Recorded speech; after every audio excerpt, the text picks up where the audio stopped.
ಈಗ ಈ ದಿನದ ಪಂಚಾಂಗವನ್ನು ತಿಳ್ಕೊಳ್ಳೋಣ. ಗುರೂಜಿ ತಿಳಿಸಿ. ಖಂಡಿತ ಅಮ್ಮ.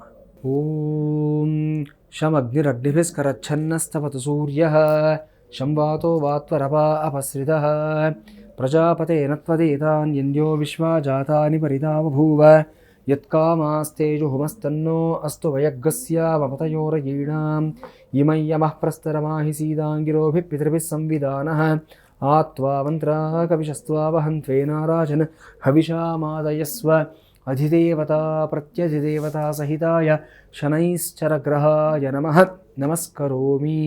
ಈ ಶನಿವಾರದ ದಿವಸ ವಾರದ ಅಧಿದೇವತೆಯಾದಂತಹ ಶನೈಶ್ಚರನ ಸ್ಮರಣೆಯನ್ನು ಮಾಡುತ್ತಾ ಇವತ್ತಿನ ಪಂಚಾಂಗ ಶ್ರವಣಕ್ಕೆ ನಾವು ಅನುವಾಗೋಣ. ಈ ದಿನ ತಾರೀಕು ಜೂನ್ 21, 2025ನೇ ಸಂವತ್ಸರ, ಶ್ರೀ ವಿಶ್ವಾವಸುನಾಮ ಸಂವತ್ಸರ, ಉತ್ತರಾಯಣ, ಗ್ರೀಷ್ಮ ಋತು, ಜ್ಯೇಷ್ಠ ಮಾಸ, ಕೃಷ್ಣ ಪಕ್ಷ.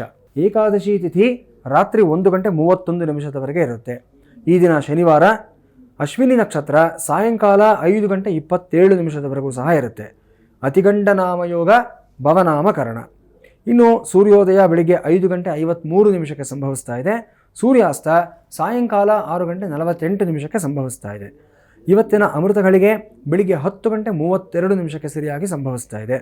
ವಿಷಗಳಿಗೆ ಮಧ್ಯಾಹ್ನ 1:30 ನಂತರ ರಾತ್ರಿ 2:13 ಮತ್ತೊಮ್ಮೆ ಸಂಭವಿಸ್ತಾ ಇದೆ.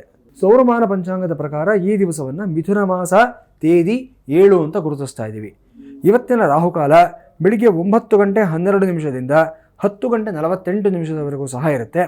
ಯಮಗಂಡ ಕಾಲ ಮಧ್ಯಾಹ್ನ 2:01 3:37 ಸಹ ಇರುತ್ತೆ.